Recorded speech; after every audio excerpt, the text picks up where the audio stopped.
TS news కి స్వాగతం. ములుగు జిల్లా మంగపేట మండలంలోని ప్రభుత్వ జూనియర్ కళాశాలలో వికసించిన విద్య కూసునం మంగపేట మండలానికి చెందిన ఎస్కే కాజా పాషా తల్లి నాసిమాకు కూతురు ఎస్కే సనాబీద కుటుంబంలో జన్మించినప్పటికీ చిన్నప్పటి నుంచి తల్లిదండ్రుల ప్రోత్సాహంలో చదువుల తల్లికి అరుదైన గౌరవం లభించింది. 1వ తరగతి నుండి 10వ తరగతి వరకు ప్రభుత్వ పాఠశాలలో చదివి ఇంటర్లో మంగపేట ప్రభుత్వ జూనియర్ కాలేజీలో చదువుతూ ములుగు జిల్లాలో ప్రథమ స్థానం నిలిచి ఆ కళాశాల పేరు తెచ్చింది. మట్టిలో మాణిక్యాన్ని వెలికి తీసిన లెక్చరర్లకి విద్యార్థి సనా కృతజ్ఞతలు తెలిపారు.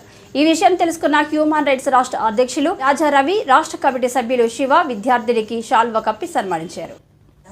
నా పేరు షేక్ సనా, మా నాన్న పేరు ఖాజా పాషా, మా అమ్మ పేరు నసీమా. నేను అక్కటి సరోజిని శేషారెడ్డి గవర్నమెంట్ కళాశాల మంగపేటలో చదువుకున్నాను. ఎంపీసీ నాకు 1000కి 967 మార్కులు వచ్చాయి. దీనికి కారణమైన మా ప్రిన్సిపల్ గొల్ల వెంకటయ్య గారికి మరియు మా లెక్చరర్స్ అందరికీ ఇంకా మా అమ్మ నాన్నకి కృతజ్ఞతలు తెలుపుతున్నాను. నేను ములుగు డిస్ట్రిక్ట్ టాపర్గా నిలిచాను.